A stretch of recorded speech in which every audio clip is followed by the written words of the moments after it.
අංගුලිමාල පිරිත බොහොම හොඳ පිරිතක්, බොහොම හොඳ සත්‍යක්‍රියාවක්. ඒතේන සත්‍ය වජ්ජේන සුවත්ති හෝති. දැන් මේ අංගුලිමාල පිරිත කිව්වේ දැන් ඔන්න ඔය මිනි 999ක් මැරුව අහිංසක කියන අංගුලිමාල බුදුහාමුදුරුවෝ ගිහිල්ලා මේ යන්තම් ගෙනල්ලා මහාන කරගත්තා. මහාන කරගෙන සතියකින් විතර මේ අරහත් ඵලයටපත් වුණා. මේ අරහත් ඵලයටපත් වූ අංගුලිමාල හාමුදුරුවෝ ඊට පස්සේ මේ පිණ්ඩපාත යනවා වීටිය ගමේ ප්‍රදේශයේ.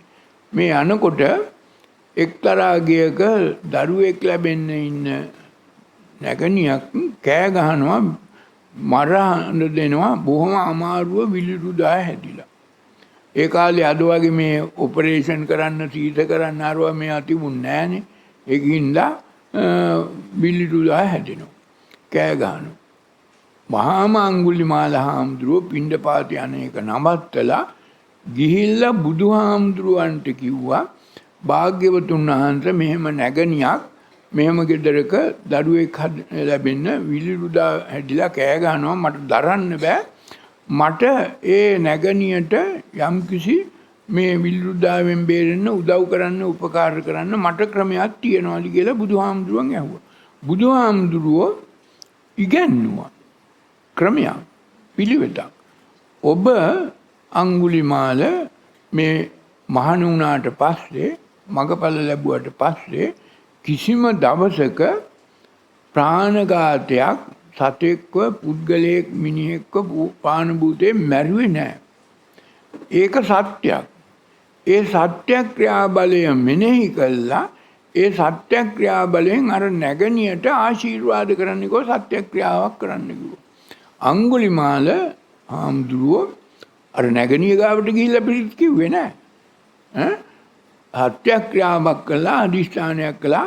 මම කිසිම දවසක මේ මහණ වුණාට පස්සේ, මගපල ලැබුවට පස්සේ කිසිම ආකාරයක ප්‍රාණඝාතයක් කළේ නැහැ. ඒකෙන් මිදී නිදහස් වුණා. ඒක සත්‍යයි.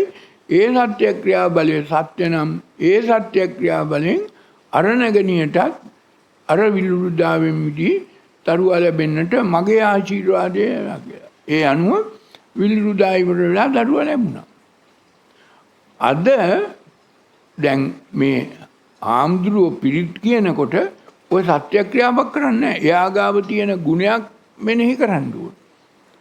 ආම්දුරුව ගාව ගුණයක් නැත්නම් කොහොමද ඔය කසිපුබි කුඩු විකුණ බොරු කියා සත්‍යක්‍රියාවක් කරන්න බෑ. මස් කකා සත්‍යක්‍රියාවක් කරන්න බෑ. එතකොට ඔය මොකද්ද කරන්නේ? ඔය නිකන් සම්මතයෙන් ඇහිලා ගිඩව් වගේ මොන හරි වචන ටිකක් කියවනවා. අර බුදුහාමුදුරන්ගේ කියපු බේත් සීට්ටුව කියවනවා වගේද? සත්‍යක්‍රියාවක් කරන්නේ. සත්‍යක්‍රියාවක් කරනවා නම් තමන්ගාව ගුණයක් තියෙන්න ඕන. ඒ ගුණය සත්‍යයි. ඒ ගුණේ සත්‍යක්‍රියා. ඒතේන සත්‍ය වජ්ජේන ඒ සත්‍යක්‍රියා බලෙන් සුවත්ති හොති. යහපතක් වේවා. ඒකයි සත්‍යක්‍රියාව. නැතුව පිරිත් ගිහිල්ලා කිව්වට සත්‍යක්‍රියාවක් වෙන්නේ නැහැ.